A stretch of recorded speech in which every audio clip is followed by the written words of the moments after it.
in my decision to have a collision with my purpose. It is my assignment to be in alignment with my purpose. I'm locked in, going all out, no fear, no doubt. My God, my choice, your will, I'm all yours. Locked in, going all out, no fear, no doubt. My God, my choice, your will, your will, your will.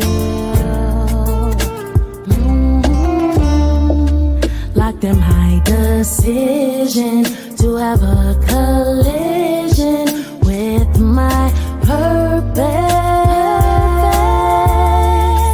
It is my assignment to be in alignment with my purpose. Have a collision with purpose, 'cause you know that you're worth it, and your dream is worth capturing. If I'm not living on purpose, then none of it is worth it. My assignment is uplifting souls for the King, souls for the King, souls for the King.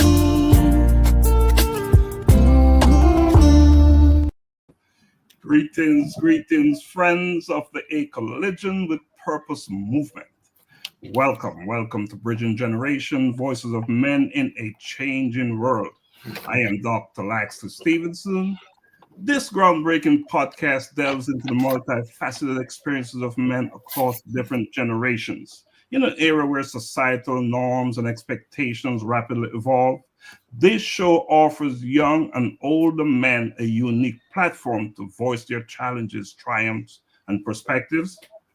Each episode aims to foster understanding and bridge the gap between generations, exploring themes ranging from masculinity and mental health to career dynamics and personal relationships. By bringing together voices from varied age groups, the show sheds light on the commonalities and differences in the male experience, encouraging open dialogue and mutual learning. I am Dr. Garfield McCook, one of your hosts. So whether it's a teenager grappling with the pressures of social media or a senior reflecting on the changing definitions of manhood, Bridging Generations is committed to uncovering the real stories of men navigating the complexities of a changing world. I am Augusta Foster, one of your hosts, not a doctor, but still glad to be here. Gentlemen, how are we doing this week? All right.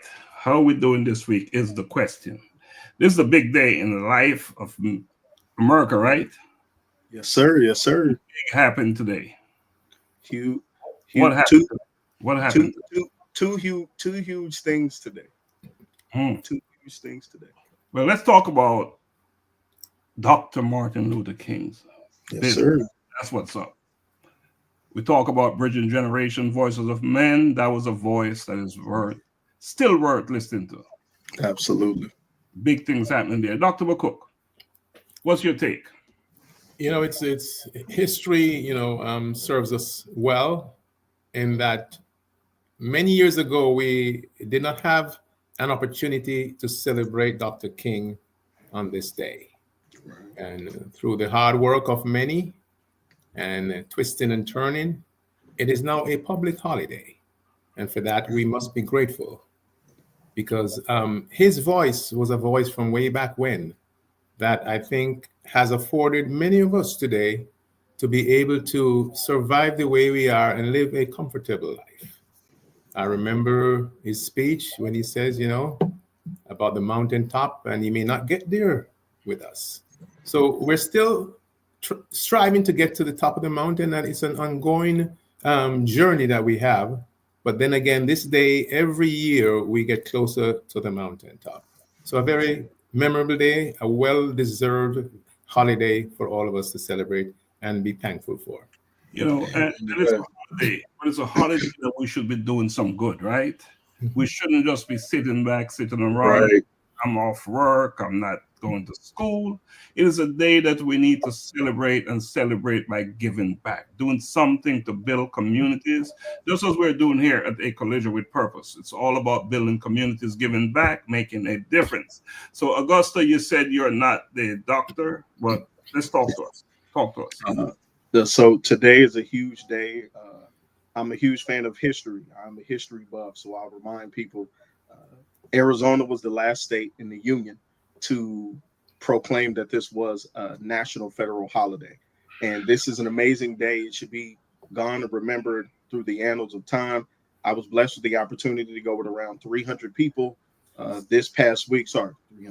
100 people this past week, but a number of people throughout different states, and read 2 schools in DeKalb and Fulton County, book about Martin Luther King Jr. And it was very integral in being able to touch the lives of those kids between the 2nd and 4th grade, and reading the story, but not just reading to them this cute story that spoke of his life and his importance and his lasting presence, but really the thing that touched me was the feedback you received from these young minds, kids of all races, backgrounds, who asked the questions, and their inquisitive nature speaking to how important he was. Even these kids, 7, 8, 9, 10 years old, understanding that importance. And I'm really thankful to be able to live here at a time where moments where I look at people like him and those of my relatives who went through those things in the 50s, 60s, 30s, and blessed with the opportunity to now, things may not be perfect, but the leaps and bounds that we've made, I'm extremely thankful for. Absolutely. So powerful. You know, we are the beneficiaries of Dr. Martin Luther King's work. And of course, it was not just him. There were many others, men and women, who walked the pavement, who walked the path and did the work. And now we're the beneficiaries. What does that mean? Now we must continue to work. This is our time, right? What they say, Dr. McCook, we're on deck. Yes, we are on deck. We are on deck. Well, let me say welcome to anyone who is watching. We are on Bridging Generation, Voices of Men, and living in a changing world. And man, do we have a changing world? Are we living in a changing world? Today, something else occurred. What happened today? What happened today? My daughter lost a tooth. You know, I checked in. My dad's planning, a fishing trip. A lot of great things. We also inaugurated the 47th president of the United States of America. So yes, it's big day, ever changing. That's a big day, because big day. Talk about a changing world. Dr. McCook, what's your thing? What's your thing? Yeah, I got all these texts of what to do and what not to do. And I said to myself, I got to be an American. I got to respect the office, and I got to tune in to hear what's going on, because irrespective of what we say, the new president or whoever is president is our president. So I tuned in, and I wouldn't say enjoyed it, but I tuned in and listened to what was happening. And historically, it's also coincidental. I don't know if it's coincidental. It happened on Dr. Martin Luther King's Day. Yeah. So that was twofold. It was bittersweet, but again, history was made today by having the 45th president be the 47th president, and also us celebrating Dr. King's Day on that day. So this is what I know, right? I didn't watch anything. And you know why I didn't? Because I was busy taking care of my business. I had work to do. I'm building what I need to build and to make a difference in the world that I live in. So I understand that is a system. You have a new president, and that it is what it is. He's going to do what he's going to do. How does it affect me? Right. It doesn't. I am accountable. I am responsible for my outcome, right? And we know how to work and be resilient. Adversities or not, we know we got to get up tomorrow and do what we need to do. So my message out there, no matter how you see this inauguration, this new president for the next 4 years, it is what it is. positive, negatives. What does it matter? You need to take care of you, your family, and your communities. That's what correct. we do here on this platform. And some time ago, I had a friend who was a professional baseball player. And I used to go to him and say, can I get a ticket? And you give me a pass? And you know what he said to me one day? Man, I'm going to work. It's my job when I go to these things I'm playing. He said, focus on your work, man. What you mean you want to come waste your time, come watch? We're working. So that is my outlook. That's how I see all these things. I know I have a commitment. I have a job to do. And that was my focus, just like it was yesterday and the day before. That was my focus today. Has nothing to do with anything other than I have work to do. All right. So we have a guest on tonight. And we don't want to hold him up, keep him backstage any longer. I think it is appropriate. Let's take a quick break. Then we come back and bring him on. How about that? And in bringing him on, I'm going to play something heavy. All right? We're going to play Iron because that's who we are. We're about becoming Iron. So let's go there.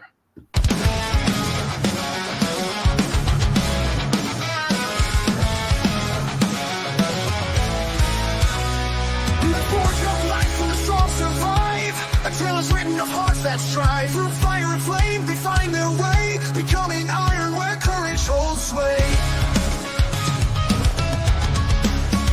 Becoming iron, with heart forged in fire. Tales of courage and conviction rising even higher. Displaying strength in the fiercest fight. Becoming iron, shining in the night. Faces the darkest night. The empowered man fights with all his might. The resilient man stands unwavering and strong. The inspired man knows where he belongs. Together they rise, conquering fears. Becoming iron through trials and fears. Becoming iron with hearts forged in fire. Tales of courage and conviction rising even higher. Displaying strength in the fiercest fight. Becoming iron, shining in the night. Becoming iron, shining in the night. The brave man faces the darkest night. The empowered man fights with all his might. The resilient man stands unwavering and strong. The inspired man knows where he belongs. Becoming iron knows where he belongs. Becoming iron, shining in the night. Becoming iron with hearts forged in fire. Tales of courage and conviction rising even higher. Displaying strength in the fiercest fight. Men becoming iron, shining in the night.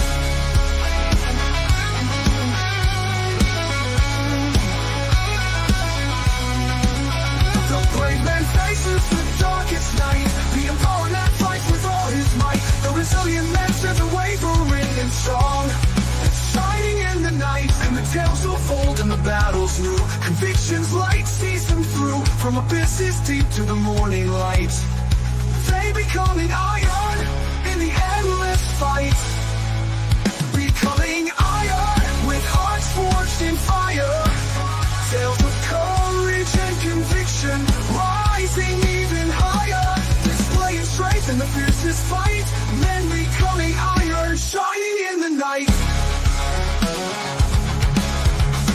In the tales of old and the battles new. Convictions like season through.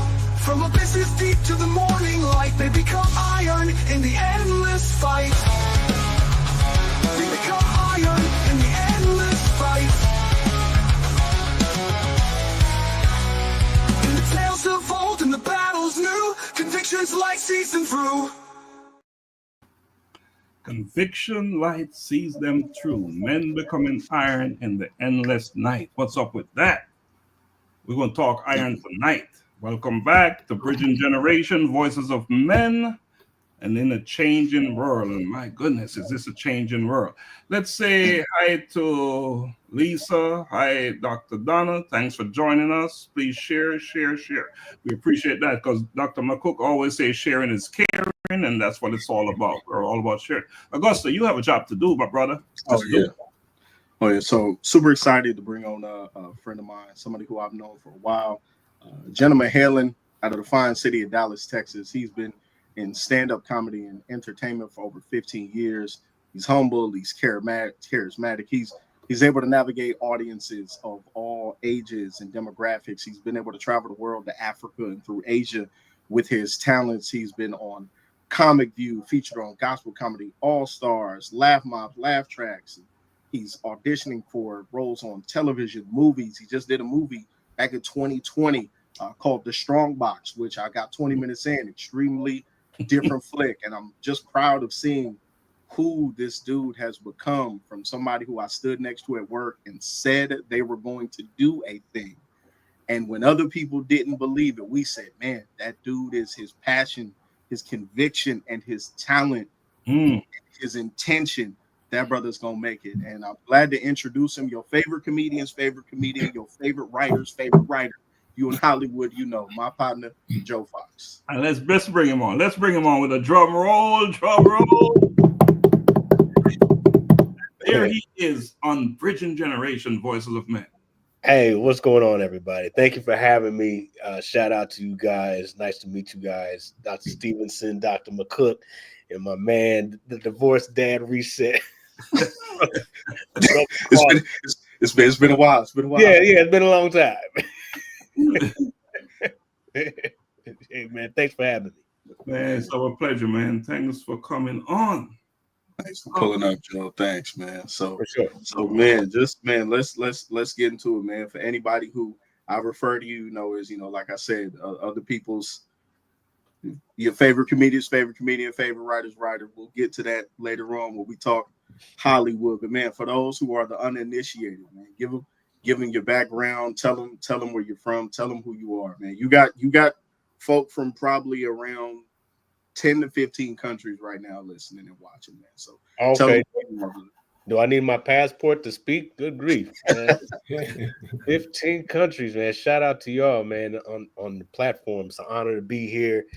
My name is Joe Fox, and I actually grew up in Oklahoma City, and I started doing stand-up in Dallas, Texas.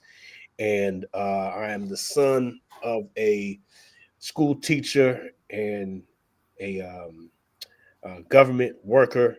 My father was actually in one of the first, I can't remember the name of the program, but it was the first affirmative action program when they, it was fresh in the government, giving blacks higher levels of government executive positions back when affirmative action was in its pure form, and it was actually helping black people, not before the flood of other non-black people. So I got this picture. There's probably maybe one or two non-blacks in it, but it was like a whole bunch of them, and they all came up through the ranks in of the FAA, the Federal Aviation Administration. That's what it was for, and it was good growing up in that house. It was good growing up in that house. I appreciate, so give praise to my mother and father, and my brother. Oh, and shout out to my nephew. My nephew just turned 20. He's going to the University of Texas, Arlington, studying something, had to do computers or coding or something like that. So shout out to him. He just moved into his own apartment, and I looked at his apartment. And I'm like, man, his apartment's nicer than mine. I don't know how far we have come, man. And I know he's probably paying 3 times as much, man, but it's so nice. I'm like, my first place was not like that. Not like no. So I started doing stand-up in Dallas, Texas, and I moved to Los Angeles in 2006. And fast forward to the Los Angeles World Airport, working for the Department of Homeland Security, Transportation Security Administration, and that's where I met that brother right there. Top flight security of the world, Craig. Top flight security. Top flight security of the world, Craig. We was working at the checkpoint for probably about. I started in T7. Where did you start? 7 bag room, trying to duck work, and at the time, living a fast life, meeting flight attendants, living fast. But that's another time. Yeah, for another time. Yeah, but yeah, I started at T7, and then I lost my my employment status in T1. And that place has changed. That place has changed since I've left. You know, it's funny. People still think I work there. Yeah. I like, don't you think? I know, because you know, when you work at the checkpoint, you could never see somebody ever, and then you go, "Oh, you work for TSA," and it's like, okay, what terminal? If you never been to the other terminal, you'll never see it. You don't know. So I just disappeared from T1. So if I travel, they be like, "Oh, like, hey, they think I'm undercover or something." Yeah. They thinking they're like, "Oh, this brother's a government. Oh, he took after his father. It was an FAA test." Yeah. I'm like, "Nah, man, I'm traveling. I don't work here anymore."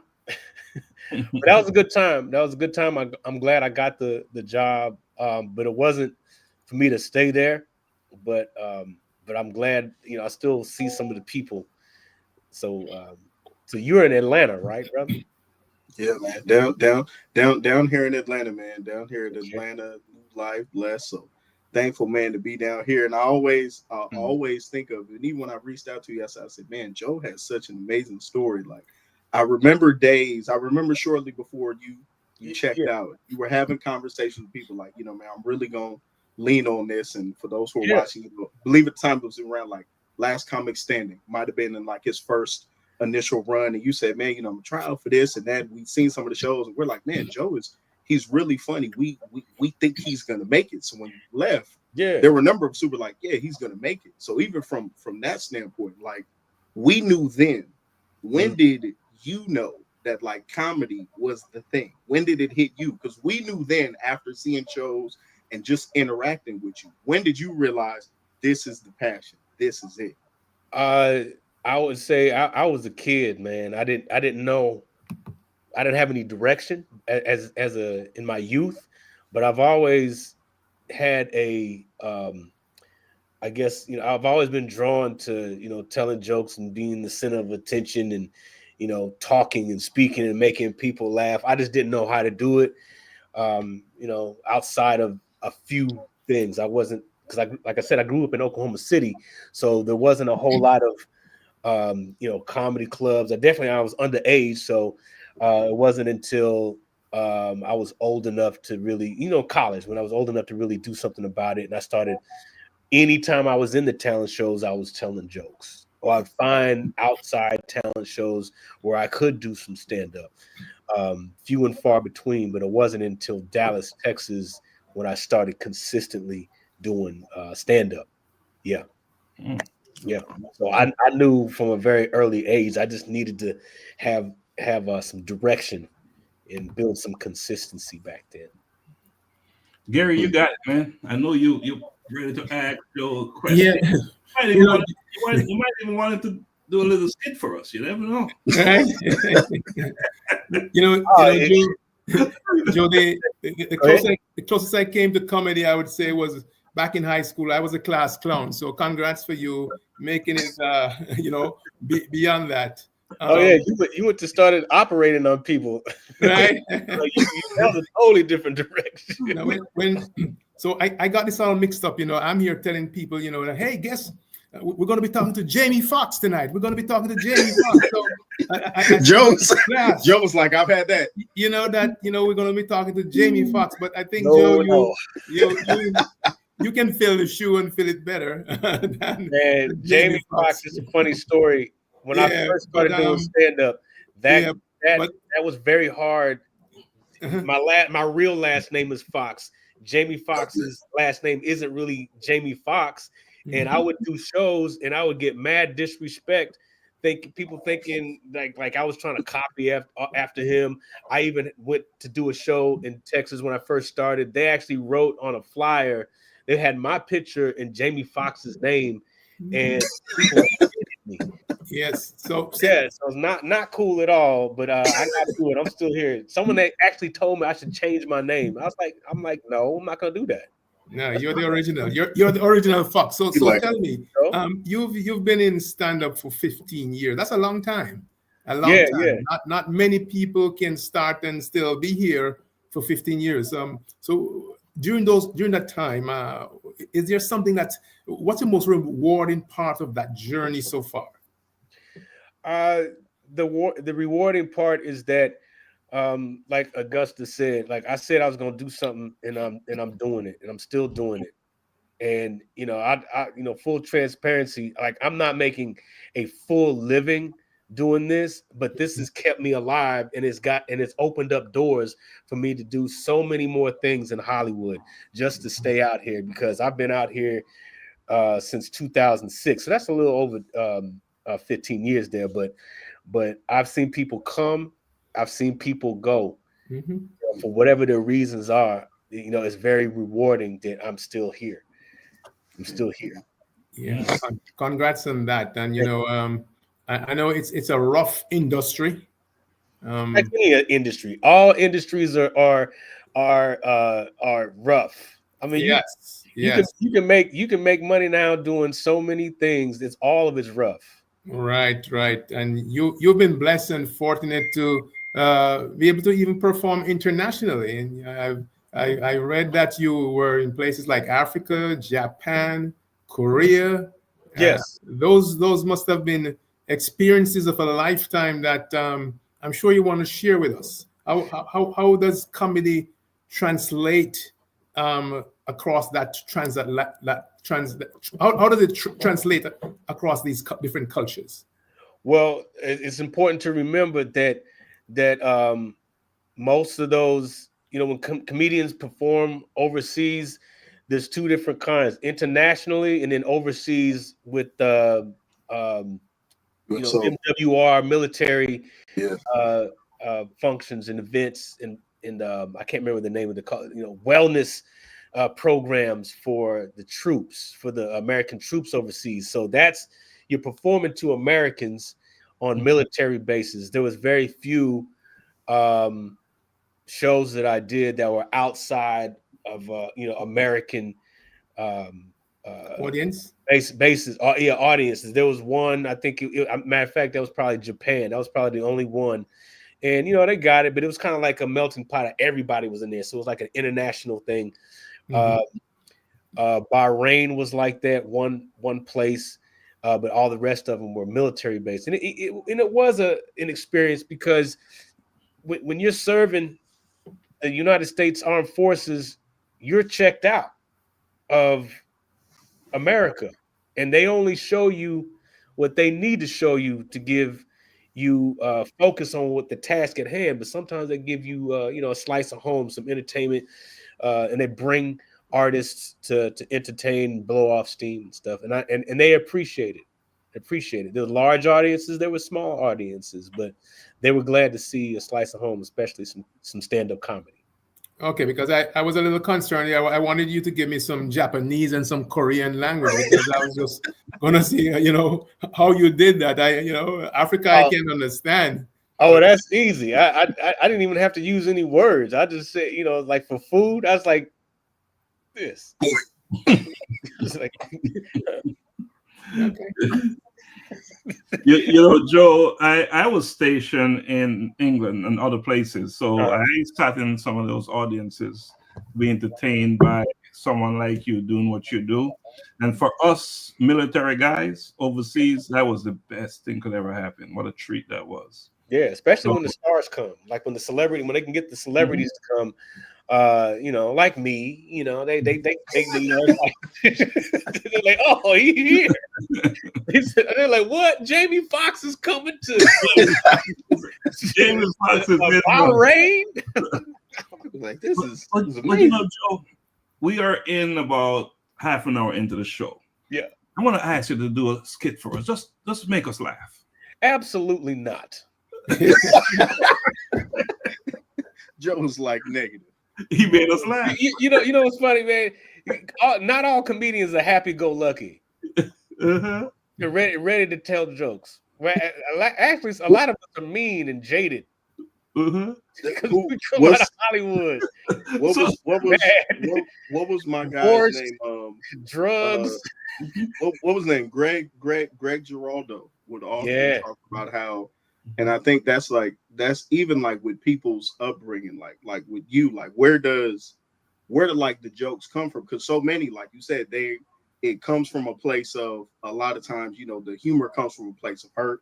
Sometimes it's trauma. Other times, you get people who are naturally funny. I remember like hearing specifically like, the Greg Giraldo's. I found Anthony Bourdain highly entertaining, and he met his end. So even in that, like where do a lot of comedians and yourself even come from with the stories, the development, like, because it always don't come from a place of fun. No, but everybody is living a shared experience to some degree.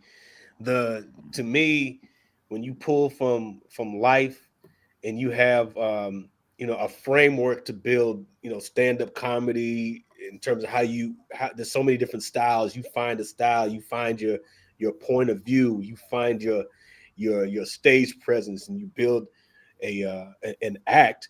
I think the most original people take the human experience and they tell it through laser focused eyes, their eyes, like, this is my experience of our shared experience. And I think when you're relatable like that, I think those are the people who really people tend to like, because they understand, they relate to that person.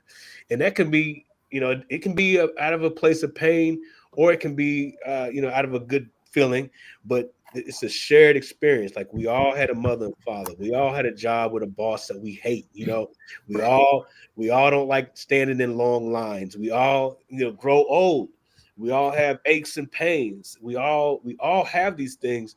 And then when and we all have anger, we all have feelings, and we've all been through a situation that's not so unique that someone else doesn't understand it or know somebody else is going through it.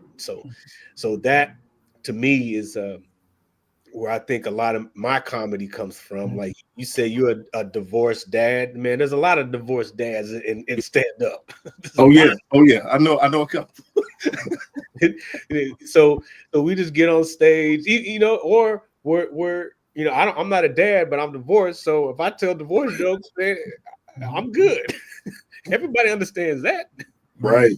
So I mean, I can talk about being an uncle. I can do that. I mean, there's a lot of uncles out there, they're talking about people getting angry, Joe. Yeah. When you're doing a show, can you recall a time when something you said turned someone off, so to the point where they start, the heckling and getting on your back? Can you recall a time when that happened in your career? Yeah, I mean, that happens. How many times has it happened? I mean, that happens, from time to time. I mean, you just, when you build in the audience, that's a tightrope that all comedians have to walk. But I mean, it happens. But I'm a professional. I know how to deal with that, and it happens to the best of us. I've heard it. I've heard people say, "I don't have hecklers. They're lying." You see, I've seen the best of them have hecklers. Your favorite star comedians have to deal with a situation, so it happens. You just gotta, have something in the arsenal. Be able to do your job up there. So you come back, huh? How you come back? I mean, I'm a kind-hearted person. I've learned to manage anger. I'm learning how to do that and not, keep that same energy and then move on. But if you have to, it's war. It really is, to fight through emotions and somebody. And sometimes it gets ugly. It's gotten ugly for me a couple of times. I've had a dude. Now it's low lights. You up front, low lights. I can barely see you. You hardly moving. Like, I can't help it if you don't look like a man. I can't help that. I can't. My eyes see what it sees. So if I ask and address you according to how I see you, that I'm just, hey, how you doing, ma'am? What? He looked like she was a hard face, strong face man. Not Holiday Heart. So I didn't know. So you have to address things, and Yeah, I could see someone coming at you like that. But Joe, we have someone on this platform with us that believe they are a comedian, Dr. McCook. We're all comedians. At some point, he was in the business, right? That Dr. McCook. Yeah, it's it's like I think as Joe would know, it's just humor. I mean, yeah. sometimes I think of some crazy stuff and I just share it, and it comes out, and you just have to pick the time and just use everything to make things light. I think that's how we should live. And yeah, there's nothing wrong with that. And that's the humorous part. Brevity. Yeah. Yeah, I dabbled in a little theater back in New York. I remember going to HB Studio in New York, and one of my lecturers or teachers was the dad who played the Cosby Show, and this was so exciting, and they were telling you different stage, how you go on stage, you crack a joke and all that stuff. So yeah, there's a little in there, and maybe it's not too late. Maybe I'll hang out, and Joe and I will be on stage soon. But maybe Joe will give you some advice. Right? Joe give you some advice so you can, to do it. Yeah. My only advice is to write. I mean, yes, you can't get through this business without being a good writer. Right. So Joe, have you been on stage? I mean, you go on stage and you have your lineup and everything, and you're there and you're giving a joke, but you don't get a response from the audience, and you say, "Oh Lord, what the hell am I doing?" I mean, have you had those scenarios or situations? How do you bounce back? When I first started, that maybe happened, when I was growing, I guess. Sometimes you draw a blank. I mean, people people say even seasoned professionals, sometimes they draw a blank. They probably address it and move on. It's nothing. Some people, they might get nervous or they forget their whole act. I mean, even Bill Cosby's done that. Dave Chappelle has done that. They just like, we figure it out. I mean, the key thing is to be unafraid and unapologetic. You there, you got the power, you got the microphone. They came to see they came to see you, and they came to see a show. So they can wait on it. Hold up. Having a bad day right now. So where do you draw? Where do you draw your inspiration for your material? Is it personal experiences? You may have mentioned it a little earlier, but if you did, just elaborate. Observations, or is it a combination of both? It's all of it. It's where I am right now. What is my life right now, and maybe a little while ago, like something that just happened in my life. When I say a little while ago, 5 years ago, like I went through something recently, whatever that means to you. I'm speaking on something that's currently going on, and example, I'm getting older, I'm talking about what it feels like and what I'm going through getting older. So, you know what I mean? So I'm drawing from that current state. I'm getting older. I'm going to nightclubs. I'm having to take bathroom breaks. I can't just wait till the end of the night to go to the men's room, because I'm in there until the whole club closes down. And people knocking on the door waiting for me to hurry up. I can't go like I used to go. 30 years old, when you get to be about 30, that's when the flow starts slowing down. Shift.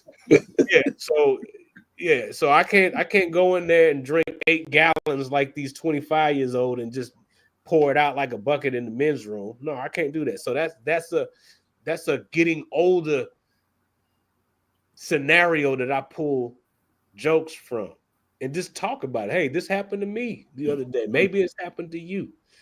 It can be anything. I went through a divorce. I talk about that all the time. Probably a little bit too much. It's therapeutic. It's therapeutic. It is therapeutic, but it's torture to people who are going through it too, and maybe that's not what they came here for. They want to come away from that. So I had to learn how to talk around people's issues, because they don't want to relive anything. So you talk about jokes around that. Like now the LA fires are going out. I'm hearing comedians comedians, the fires, people losing their homes, the fires, people losing their homes. Oh, the low-hanging fruit jokes. So now I have to write jokes that can address a current event that everybody knows, but do it my way and not tire the audience out with drama, because you never know. It's hard to laugh when your house burnt down. Yeah, you lost everything. Yeah. But on the other side of that, people want to know that you understand. So it's okay. So you have to be a skillful comedian with good writing and good jokes to make them feel good, because laughter is healing. Yeah. So you answered a part of the question. Next question I was going to ask about, how do you work in with new material? But so since you've answered it already, do you test out your jokes and other comedians and family, or you just go on stage and just do your thing?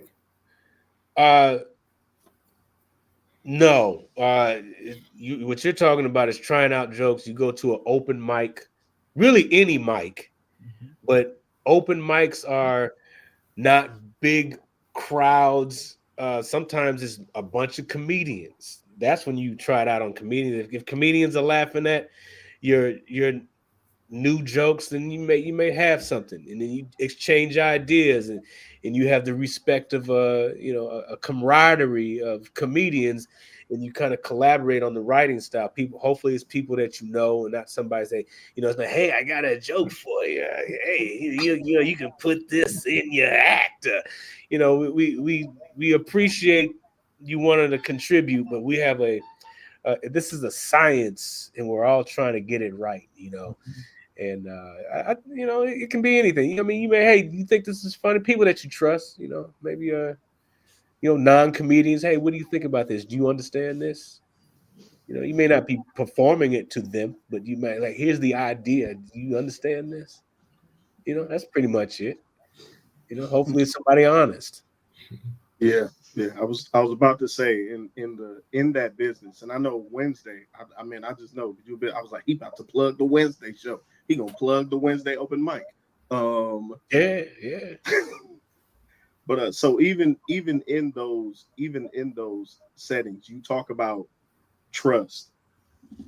Not to go elaborate too deep on it, but even in that business, because a lot of it is, like you said, trust. All right, I could go on this small setting and that camaraderie and that kind of brotherhood and sisterhood that you have amongst other writers and comedians.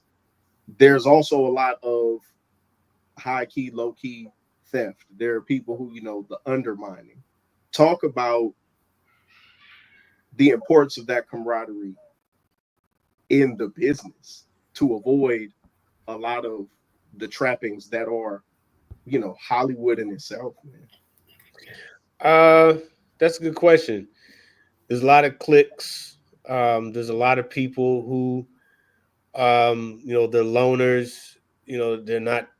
They don't treat people with respect. They're just out for self, and that may work for them, but this is not the business to be in where you're not likable and you can't work with, a wide range of people.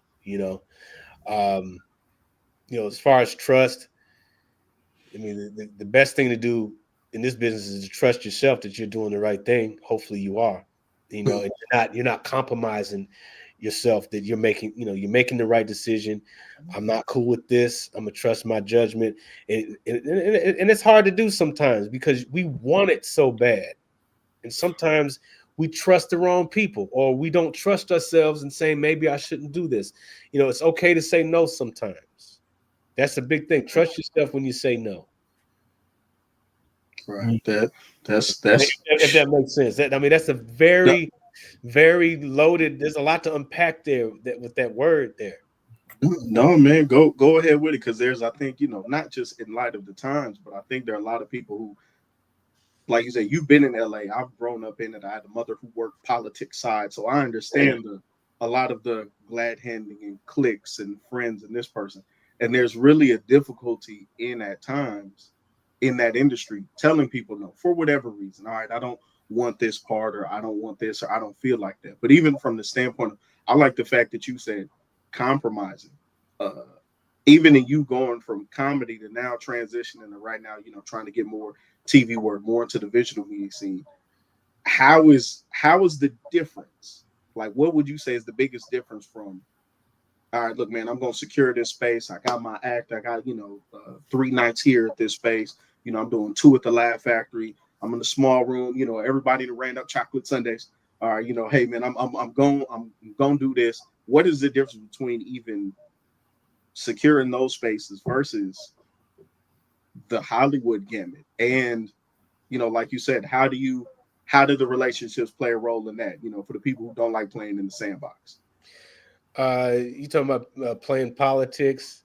It's hard to not play that game, but Hollywood, air quotes, Hollywood is more than just a city or area in Los Angeles. It's a mindset, and that can mean different things for different people. Hollywood could mean poor treatment. He Hollywooded me, man. He just all Hollywood. He didn't really mean what he said.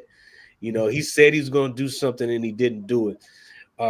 Back to trust. Sometimes when you're working with people and you give them something, you trust that they're going to reciprocate and give it back. Sometimes that never happens, and that hurts. Like if I do a show, I want my friends to do that same show. I'll be like, hey, man, I had a good time with this person over here, man. You need to give them your number. Or you speak highly of other people when they're not around. Right. That's when you do the flip side, you smile in somebody's face. And then when it's time to speak up, hey, do you know any good comedians that might be interested in doing this? And you don't say their name, or if they say their name and you don't say anything good about them, man, that's Hollywood and somebody. That's a negative word, but Hollywood is like a grand place where people can be, achieve their dreams. To me, it's lost its luster because you can be great wherever you are. Hollywood will call, or if they don't call. There's a lot of good, great comedians, great artists, producers, filmmakers. The Hollywoodness of it, that's subjecting yourself up to scrutiny, exploitation, and subjugation sometimes in the minds of people who don't know what the industry is about. But for me, I've been fortunate to not be jaded, so to speak. I've been rejected, but this is a game of rejection. You have to be able to be true to yourself and trust that you are good. And that's in anything. What you put out there, what you master, what you are giving to the people, you have to trust that you like it, they're gonna like it. It came from you. So you got to trust that God gave you that. And he don't give you nothing bad. He gives you stuff good. So it's your responsibility to put it out there. No matter where you at, Hollywood or not. Hollywood or not. Gentlemen, let's take a quick break and we'll come back. We'll continue the conversation. You're watching Bridging Generation, Voices of Men. Our guest is Mr. Joe Fox, master comedian and many other things. All right, so let's take a quick break and we'll come back. I'm a boy kid, I'm a boy kid. I'm a boy kid, I'm a boy kid. I wake up in the morning and I praise the Lord. I thank him for his protection and I walk in his steps declaring that today's provision is set up for me. I love God and I love my friends. I'm a boy kid. I'm a boy kid. I'm a boy kid. I put on my armor and I read his word, blessing come out of my mouth. Cause I know to whom I belong, I am bold for Christ. Holy Spirit dwelling within me, carrying his presence wherever he sends me. I'm a bold kid, I'm a bold kid. I'm a bold kid, I'm a bold kid.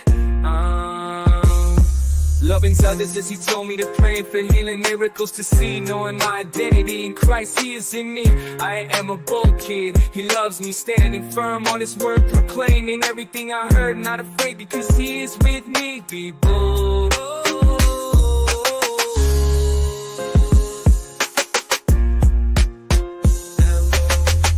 a bold kid. I'm a bold kid. I'm a bold kid. I'm a bold kid. Put on my armor. And I let His word blessing come out of my mouth. Because I know to whom I belong. I am bold for Christ. Holy Spirit dwelling within me. Carrying His presence wherever He sends me. I'm a bold kid. I'm a bold kid.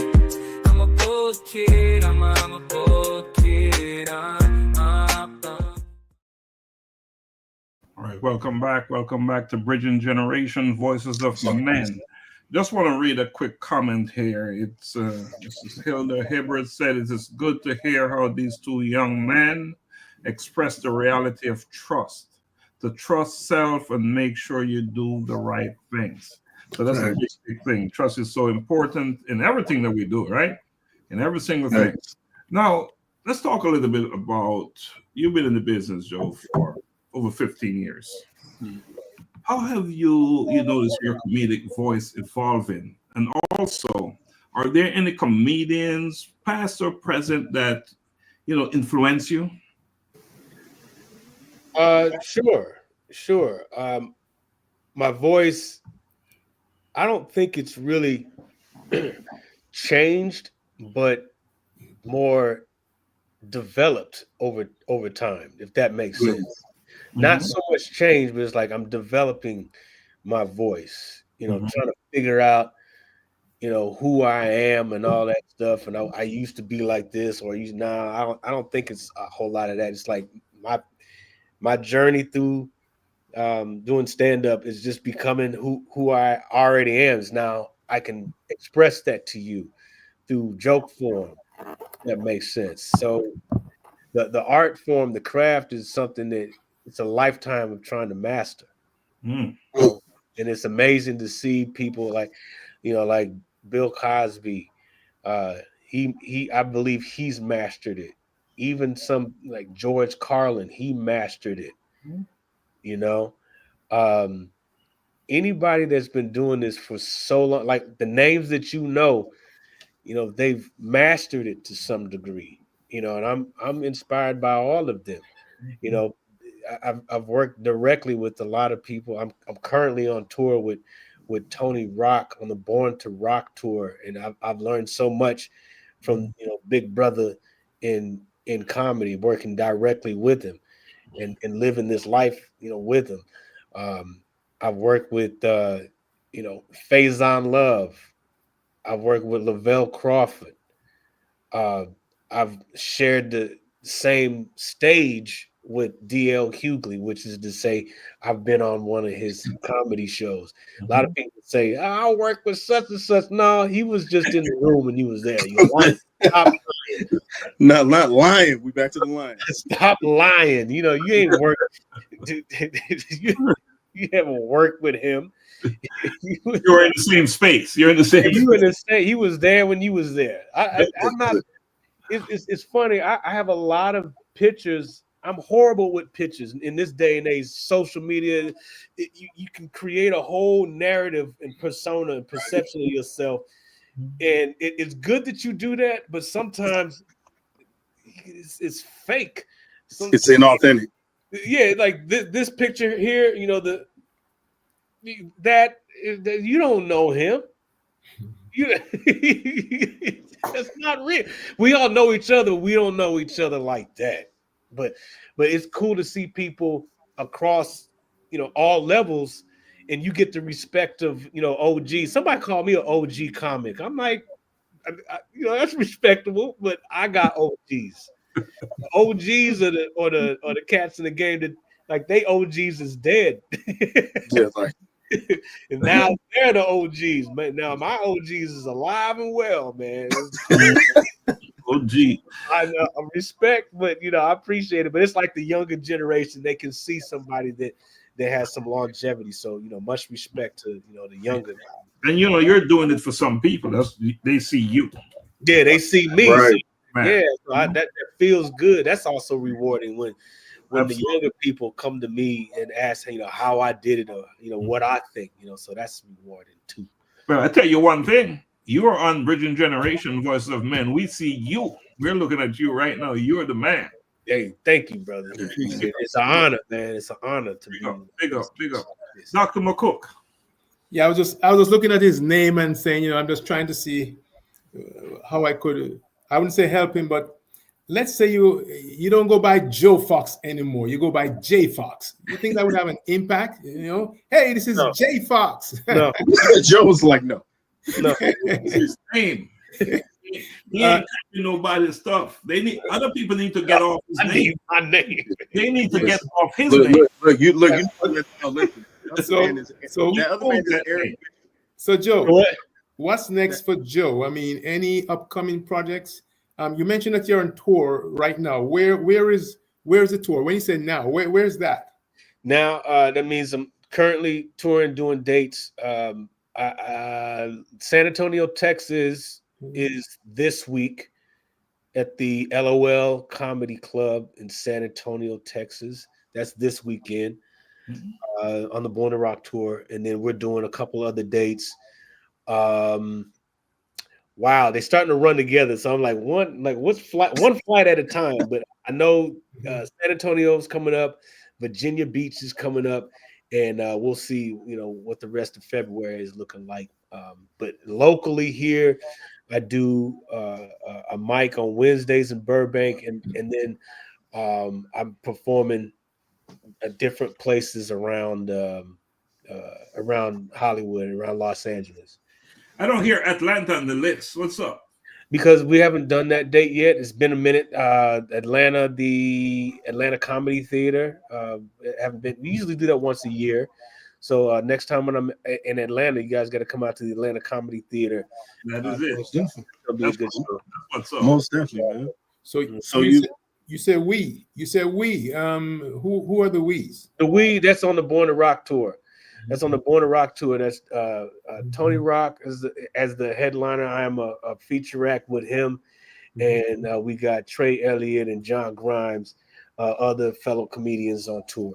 So Atlanta is definitely a date that we've done several times in the past, and we'll see what those dates are coming up.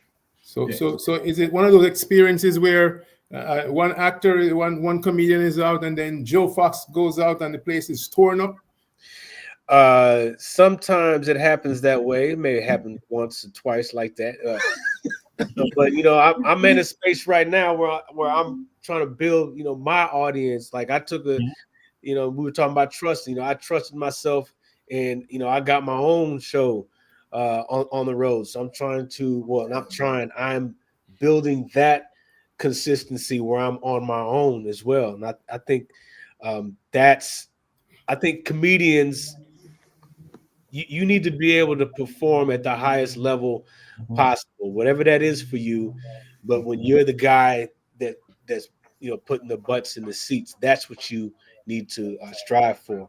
Or else, why are you doing? Why are you doing this? That's a good thing. Why would you do it? What if you weren't doing what you're doing now? Joe was not a comedian. What would you be doing?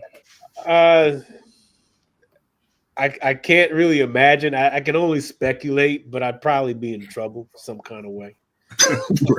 Or some level of freeloader, or somebody that's up to no good, and probably up to no good. I'm not gonna say a criminal. I'm not suggesting that. Like this, comedy, save me from a life of crime or something. But I'm sure I would do something. I'd be up to no good, not realizing my potential. Yeah. So what a calling, man! What an arrival! Congratulations! You found your place. I've got to ask this question because how you said you're going out now on your own, and you got to talk more about Wednesdays, because Wednesdays is an open mic for those who are listening. If you're in the LA area, this is the structuring of jokes, the getting the support, all of that. Everything that you're saying right now leads to another one of the reasons we do this show, which is a lot on not just leadership and creativity and purpose, but mentorship. Right. Like you being able to go out and be like, all right, look, I want to stand on my own too, so I could go and perform this. But I also, in the years I've known you, you also a brother who will always, hey man, how do I look, you've always reciprocated. Right. You've always been that person. So even in this, where do you see yourself now that you are an OG? And I'll tell you, it's partly because you got the salt. You know, I knew you when you didn't have no salt. Hey, I didn't die. I didn't die. You know, no, you know, but now, you know, you at Unc, as the young folks say, you at Unc or OG status. How do you see yourself serving as like that young OG, that mentor for others to be able to open a lane up for the next generation of comedians in the field? Well, I always would like to be someone who can drop some nuggets, you know, of wisdom to anybody, whether it be a stand-up comedian or somebody that's trying to be an actor. Sometimes I get that a little bit because people don't know how to start. You know, whatever I've sought out to do, I've always tried to go to someone to find some level of mentorship, to figure out and not be afraid to ask for help and tell people, this is what I'm trying to do. Will you help me? You know, it's just that simple. Will you help me? That cuts out somebody that's gonna not take you seriously. They'll tell you if they're willing to help or let you in the room, but you have to prove yourself by doing it as much as you can for yourself before somebody to help you. And that shows. That shows when people helping themselves. Facts. People are more likely to help you because they can see you helping yourself. You know, so mentorship is very, very, very important. You know, I'm not, you know, and I'm not a mentor to everybody, but you know, you can't mentor everybody. I guess, you know, what is it? What's that saying? When the student is ready, the master. Yeah, like something about the student becoming the teacher. There's something to that. Mm-hmm. Maybe I ain't ready. I ain't got no mentor. I don't know. But I'm sure you've been mentored and now you're mentoring. Oh yeah, definitely. I'm all about, right?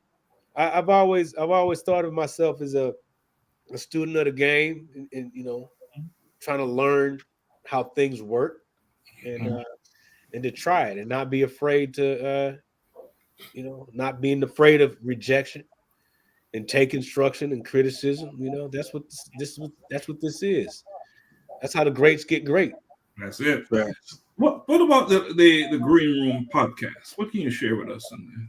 The Green Room podcast is a podcast that that Tony and Trey and myself started because we would always be in the green room and we would have talks, discussions. And one day we was on social media and we went live on IG and we was just dropping game. It was mainly, you know, Tony was the focus of it, but they would always ask questions about comedy. A lot of comedians would see. They would ask questions about stand-up. They would ask, it would be anything. But this is what goes on in the green room was the idea. And then we did a formal, you know, green room podcast instead of just going live on Instagram. So we're on YouTube, live from the green room. I think the handle is the IG page, but that'll take you to the YouTube page. So please check it out. Live from the green room on YouTube and live from the green room podcast on Instagram. Yeah, man. It's a great program, man. Great program. Good conversations, not just about comedy, but they're, you know, like you said, at times comedians serve as a lens for everything else. Many times they almost are, their purpose is almost to be, hey, I'm going to be the voice for the person who kind of has a fear to speak up maybe on this topic. So yeah, I like the fact that y'all have the convo, not to say it's a barbershop conversation, because that, you know, connotes that it's only black folk, but it's like just having that freewheeling conversation to discuss that array of topics is amazing, man. Yeah, we're getting there. And, you know, we've just been doing this for a year, which is an accomplishment in itself.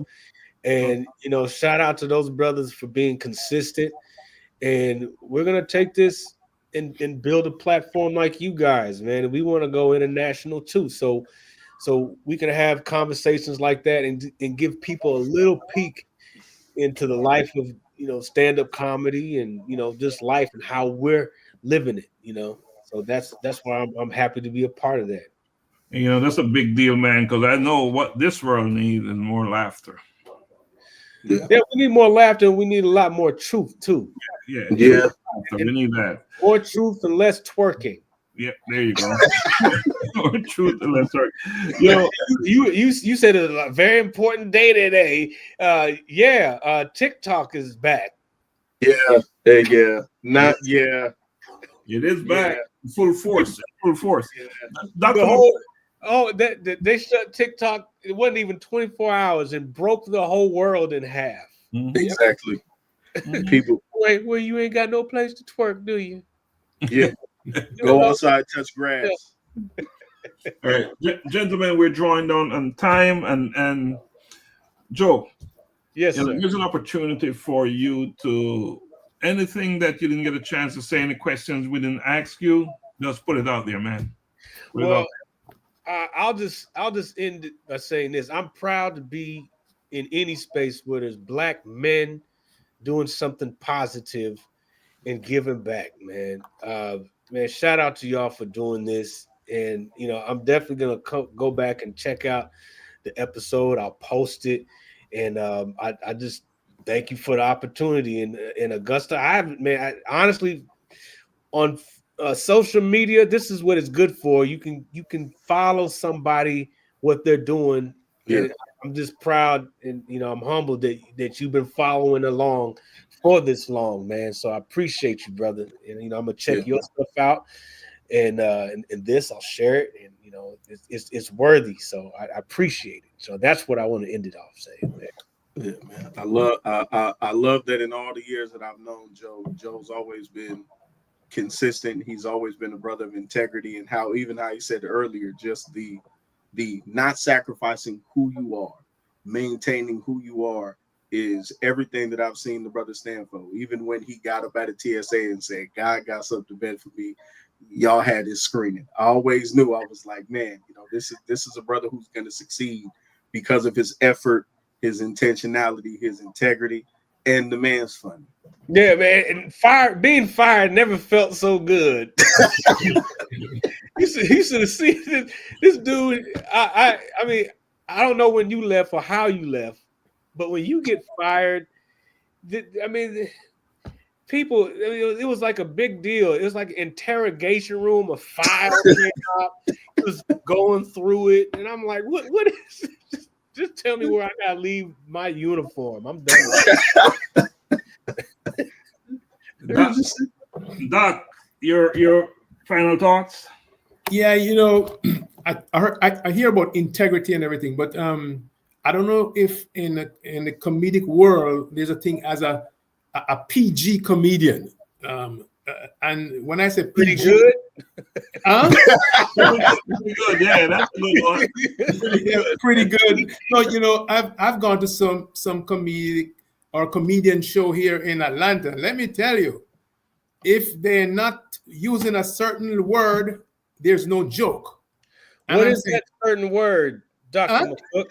The bomb. If they're not hitting the bomb, the crowd is not laughing.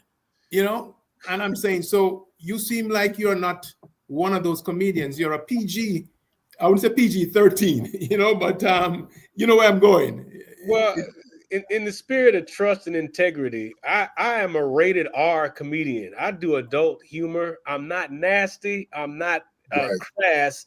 I'm not a blue comedian, as it were, but I do adult humor. I communicate to the people, and I think I'm well received with my truth. And when they don't, you can accept it or reject it. It is what it is. So that's rated R. It would probably like I'm working clean now.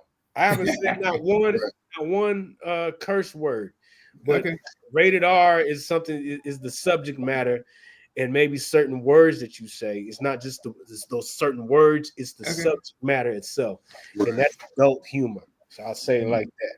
All right. Well, thanks, and good luck to you. Before you go, make sure you tell us exactly where we can find you. I'm not gonna tell you where I live. That's crazy. No. The IGs and the PGs and all the G's. Drop the Addy. Hey Joe, be careful how you put your personal information out there, man. I tell you what, you want to find me through what I just dropped right there. You get one of them CIA specialists to come triangulate my position or something. Yeah. Right. Yeah, but good luck, brother. It's refreshing to hear young folks like yourself doing what you're doing and enjoying what you do. Man, I am 40 plus years old. You're still young. both these brothers I is didn't up say there. when I was 40. I'm older than that. He's young with a lot of life. He's lived. Yo, Dr. Stephenson, I'm gonna grow. I'm a silver fox too. I just gotta let me grow mine out. I'll get Hey Joe, next time I see you, I want to see it out here, man. I'll try. I'm patchy right now. I want to see, and then little black stuff you have in there. Get rid of them little black stuff. Look, he like let that wisdom show. No, get rid of that little black stuff. It's right here on the chin. Yeah, get rid of that stuff, man. I want to see it all white. I'll get some of that batanana oil, whatever you call it. What is it? Whatever it's Oil. called. I'll get a Dr. Sabian subscription. Okay. But Joe, I tell you, man, awesome, powerful conversation we have had with you tonight. You know, your journey through comedy, man, storytelling and resilience it's not just inspiring. You know, you talk about how they got rid of you on the job and look at where it landed you. Well, right? I was gonna be here anyway. TSA was just getting in the way. It just is, right? So, but you know, your story is a testament to how the voices of men from all walks of life continue to shape our culture. Yes. You know, your ability to bridge generation with humor. Whether on stage, and you did some of that tonight, or in film behind the scenes, is a reminder that comedy is more than just jokes. Yes. We talk about trust and how important that is. Yes, very so. That's very much so. Yeah. So it's a way to unite, to heal, and to tell stories of those who came before us and those who are yet to come. Right? You know, and if you can't laugh at yourself, laugh at other people. Absolutely. Facts. Absolutely. You know, we talk about the world we're living in, and you know, it's constantly evolving, changing, right? Yeah. But having someone like you with your voice remind us that it's important to be authentic in who you are, to know who you are, and not to be afraid or to be shy, to speak up, and that's what you're doing. So, you know, let laughter live on. Let trust continue to capture us and to drive us as we do our work. You know, to our listeners out there, if there's one thing to take from today's conversation, is that every journey has its trials, its tribulations, but through purpose and perseverance, we can all carve out a space to be heard. And that is what I'm hearing that Joe did. He's carved out that space to be heard. So my suggestion is keep pushing. Anyone who's listening, including you, Joe, Garfield, Augusta, just keep pushing, keep sharing, and most importantly, keep laughing. Thanks. Don't take yourself too serious. Keep laughing. And make sure to follow Joe Fox when he comes to Atlanta. If you're in Atlanta, we're all going to just jump in there to check him out, do his thing. All right? And again, I will say, as far as Bridging Generations, Voices of Men, we're not only about those other stuff. We're also about having someone like Joe come on here, because, you know, and show his stuff. And that is exactly what he did tonight, and how important that is, what he did. So, Augusta, I'm going to turn it over to you to do your thing, and take us out. And Joe, if you could just hang around after the show for a minute, we'd appreciate it. Augusta, do your thing. Perfect. Hey, so we thank you all for joining us this week on Bridging Generation Voices of Men. Follow every account that you see here And as always, be safe, be blessed, be well. We'll see y'all here next week, same time, same channel, like they used to say for Batman. Peace.